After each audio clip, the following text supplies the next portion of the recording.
Rhinoplasty consultation. Yes दोस्तों, बात करते हैं राइनोप्लास्टी का कंसल्टेशन कैसे करें। बट दोस्तों, वीडियो में आगे बढ़ने से पहले ये बेल आइकन को प्रेस करना एंड यूट्यूब चैनल को सब्सक्राइब करना ना भूलें, जिससे अनेक अच्छी वीडियोस राइनोप्लास्टी और ईएनटी से रिलेटेड आपको नोटिफिकेशन मिलता है। दोस्तों, बहुत बार क्या है कि हमें किसी कंसल्टेशन की जरूरत है। सपोज आप राइनोप्लास्टी के लिए कंसल्ट करना चाहते हैं, बट कहीं ना कहीं दिमाग में बहुत सारे पेशेंट को मैंने देखा है, दे हैव द शाई नेचर। वो शर्मीले होते हैं या उनको ये भी पता नहीं होता कि क्या बात मेरे को मेरे डॉक्टर से करनी है और कैसे मैं राइनोप्लास्टी के लिए डॉक्टर को समझा पाऊं कि मेरे मन में ये है कि मेरा नाक ऐसे होना चाहिए। दोस्तों, राइनोप्लास्टी कंसल्टेशन में दो चीजें इंपॉर्टेंट हैं। एक आपका एग्जिस्टेंस, एक सर्जन, और तीसरा आपका अटेंडेंट और जो भी आपका गार्जियन।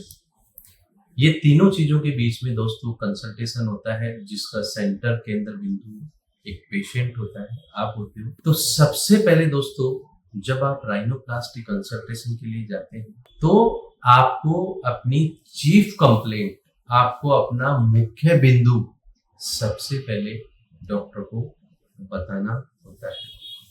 लाइक दोनों कैटेगरी है कि मेरा जो नोज है, मेरे नोज के अंदर रिगार्डिंग नाक के जो है सांस से रिलेटेड अगर कोई प्रॉब्लम है या नहीं। अगर आपको पहले वो है तो सबसे पहले आपको वो बताना है। मेरे को मेरे नाक के अंदर ऑफ एंड ऑन या जैसे भी है, राइट साइड में या लेफ्ट साइड से मेरे को नेजल ब्लॉकेज रहता है, सांस नहीं आता, सबसे मेन। इसके बाद में दोस्तों आपको जो है वो अपने सर्जन से ये बताना है कि मेरे regarding look of the nose जो है, 2 या 3 जो आपकी पहले मोटी चीजें हैं वो बतानी है। जैसे आपने बताया मेरा नाक सर टेढ़ा है, आई डोंट लाइक दिस, कि मेरा नाक जो है सीधा होना चाहिए, मेरा नाक का जो टिप है वो तिरछा है, या मेरे यहाँ पे जो है ऊपर जो है ये बम्प निकला हुआ है, या मेरे नाक का जो है ब्रिज है वो बिल्कुल फ्लैट है, या मेरे जो नोस्ट्रिल है इनकी साइज बहुत ज्यादा है।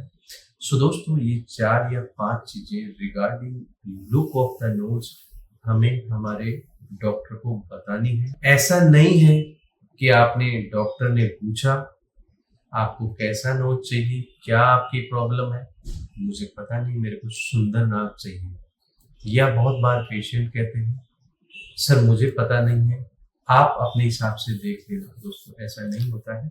आपको रिगार्डिंग लुक और रिगार्डिंग द फंक्शन आपको बताना है, ये सारी प्रॉब्लम जो है। एंड तीसरा, अगर आपके बार बार जो है नेजल एलर्जी या जुकाम होती है तो भी डॉक्टर से जरूर शेयर करें।